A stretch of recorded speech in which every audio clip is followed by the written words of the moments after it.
Are you considering going on a Windstar cruise through Iceland? Actually, the circumference of the island? Well, this video will tell you everything that you need to know, all the stops and all the things for your perfect Windstar cruise here in Iceland. I'm Kim, the Abundant Traveler. I've been to more than 65 countries, lived in 5, and I am a travel expert. I'm here to guide you, inspire you, and make sure that you get on that Windstar cruise and come see the beautiful island of Iceland. So let's start at the beginning of this beautiful cruise around Iceland. You start in Reykjavik, and it's relatively easy to fly into the Reykjavik International Airport. It's about an hour away from the cruise port. If you want to come in advance, you can actually do a couple of day excursion. I met a couple that did a 3-day excursion in advance. It's a pre-trip where they got to see all the things that are around the Golden Circle in Iceland, outside of Reykjavik, took a tour around Reykjavik, and saw some of the highlights of southern Iceland. Even if you don't want to do a big excursion with Windstar in advance, I do recommend coming in the night before so you can get over some of your jet lag, because you actually are not able to board until 1 p.m.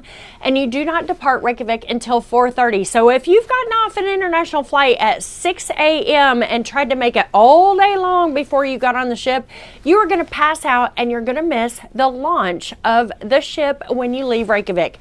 So definitely spend at least one night in advance in Reykjavik before you board the ship. What I really like about this cruise is most of the time you are cruising at night, and this is a summer cruise, so night doesn't mean that it's actually dark. It is light until around 10:30, 11 o'clock at night, and it's light again at 4 a.m. So even though we're cruising at night, a lot of the time you're able to see the beautiful scenery that is Iceland. Our first stop is Heimaey, which is in the Westman Islands on the south end. So the cruise actually does not do the south. So if you want to do all of the south, do the pre-trip, a post-trip, or do it on your own. Heimaey is a gorgeous little island. It is the windiest, supposedly the windiest part of Iceland. It was extremely windy. There's a beautiful golf course there. We were lucky enough to be there during the puffin season, so we got to see tons of puffins. We also got to meet a couple of little puffins that got lost and had flown into town as well.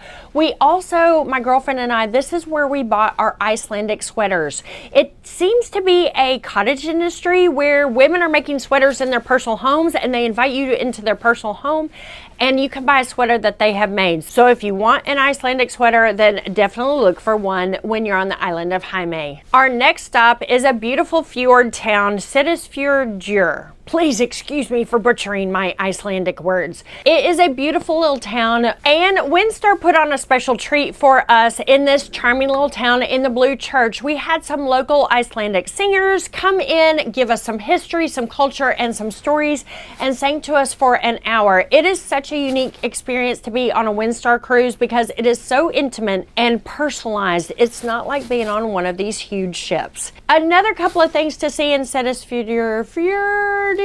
You can see the Heimaey, which is a beautiful waterfall. You can go for a hike. You can wander around town. There's some great shopping as well. There's so much to do in this charming little town, and we actually overnighted here in this particular town in this fjord. So our ship departed at 1:30 p.m. and we headed to Akureyri. This is our next stop. The excursions to do in Akureyri: go see Grundarfjordur, which is a beautiful waterfall. It's similar to Niagara Falls or to Vic Falls, totally different, but it's got that similar vibe. This is also a great place. You can go whitewater rafting here, which if you're big in whitewater rafting, there's my understanding is there's a class 2 rapids as well as a class 4. It's also a good place to go in a rib boat and go whale watching.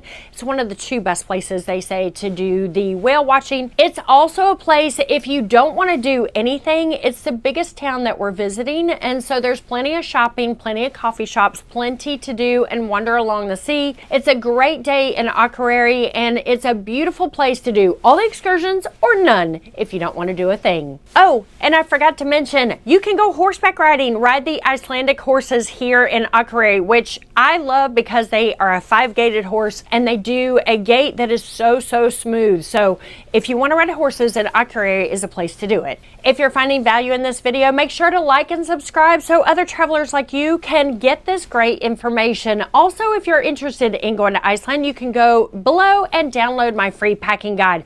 I promise there's going to be a couple of things that you didn't think about, so go ahead and download that free guide. So after we left Akureyri, one of the highlights of the trip was we crossed into the Arctic Circle for the first time.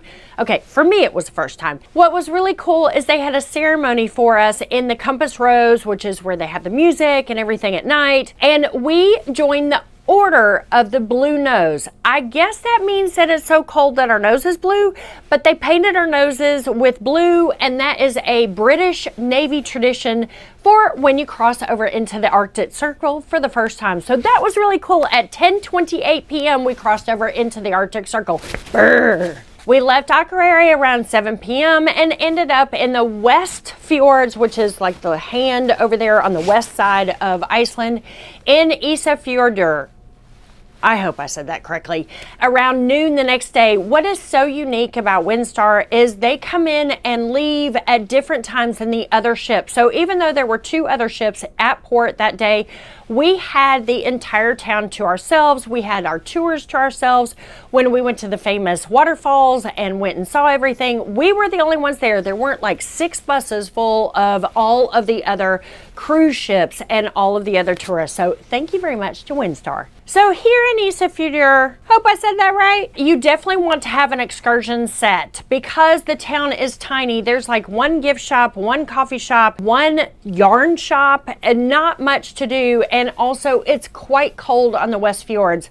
We had a great tour that day. We were gone about 5 hours and we got to see several fjords. We got to see some sheep, some seals. We saw several rainbows. It was beautiful to see the topography, all that there is in the West Fjords. And then we headed to the spectacular waterfall called Dynjandi. It's the 5th highest waterfall in Iceland, and it looked fake. It actually looked like it was from Disney World and made for a movie like Jurassic Park. It was absolutely spectacular. Can't believe that it was actually real. Took about 30 minutes to hike up there. It was a great trip, a great excursion that I would highly recommend when you're in the area. You could also do kayaks, double kayaks. You could do some ATV riding as well. So there's plenty to do. Even though the town is quite small, there's plenty to do to go see what it's like in the West Fjords. I can't believe this cruise is going so fast. We're at our final stop before back in Reykjavik, and this is Grundarfjordur. This is our last stop. You can go, the excursions include doing a Viking sushi, which is really crazy. You're out in a boat, and then whatever the fisherman catches, he opens up the shells, he cracks everything open, and you're doing Viking sushi. Perhaps you're going to see some whales as well. It's also a place where you can hike the lava fields, which is insane to see these lava fields all over Iceland. You can also go to the center of the earth, which are caves down in the lava tunnels. So many cool things to see here in this particular area. But unfortunately, it's the only day that you are tendering in. And when we were there, there were 1.5 meter swells, and so our little tender couldn't go. Now we're headed to the end of our week-long cruise around Iceland. We're headed back to Reykjavik. We actually land at like 6 a.m. and we have to be off the ship by 9 a.m. There are a couple of excursions you can do with Windstar. You can do a city tour.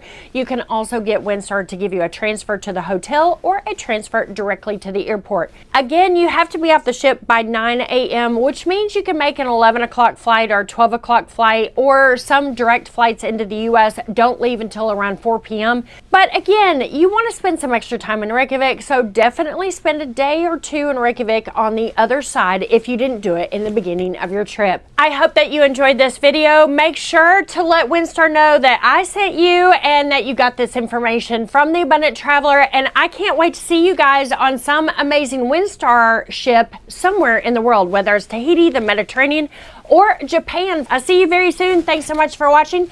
Make sure to check out this video on Iceland just here. Bye, y'all.